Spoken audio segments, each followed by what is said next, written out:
And after 6 days Jesus took with him Peter and James and John his brother, and led them up a high mountain by themselves. And he was transfigured before them, and his face shone like the sun, and his clothes became white as light. And behold, there appeared to them Moses and Elijah, talking with him. And Peter said to Jesus, "Lord, it is good that we are here. If you wish, I will make 3 tents here, one for you and one for Moses and one for Elijah." He was still speaking when, behold, a bright cloud overshadowed them, and a voice from the cloud said, "This is my beloved Son, with whom I am well pleased. Listen to him." When the disciples heard this, they fell on their faces and were terrified. But Jesus came and touched them, saying, "Rise and have no fear." And when they lifted up their eyes, they saw no one but Jesus only.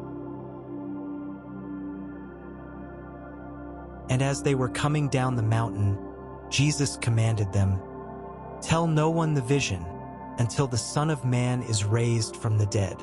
And the disciples asked him, "Then why do the scribes say that first Elijah must come?" He answered, "Elijah does come, and he will restore all things.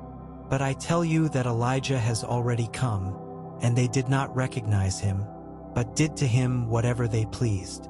So also the Son of Man will certainly suffer at their hands." Then the disciples understood that he was speaking to them of John the Baptist. And when they came to the crowd, a man came up to him and, kneeling before him, said, "Lord, have mercy on my son, for he has seizures and he suffers terribly. For often he falls into the fire and often into the water. And I brought him to your disciples, and they could not heal him."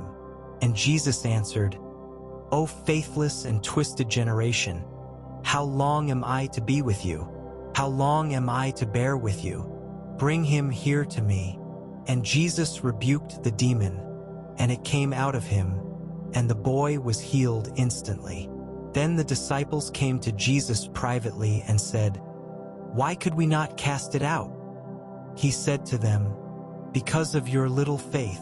For truly, I say to you, if you have faith like a grain of mustard seed, you will say to this mountain, 'Move from here to there,' and it will move, and nothing will be impossible for you." As they were gathering in Galilee, Jesus said to them, "The Son of Man is about to be delivered into the hands of men, and they will kill him, and he will be raised on the 3rd day." And they were greatly distressed. When they came to Capernaum, the collectors of the 2 drachma tax went up to Peter and said, "Does your teacher not pay the tax?" He said, "Yes." And when he came into the house, Jesus spoke to him first, saying, "What do you think, Simon? From whom do kings of the earth take toll or tax? From their sons or from others?" And when he said, "From others," Jesus said to him, "Then the sons are free. However, not to give offense to them, go to the sea and cast a hook and take the first fish that comes up, and when you open its mouth you will find a shekel. Take that and give it to them for me and for yourself.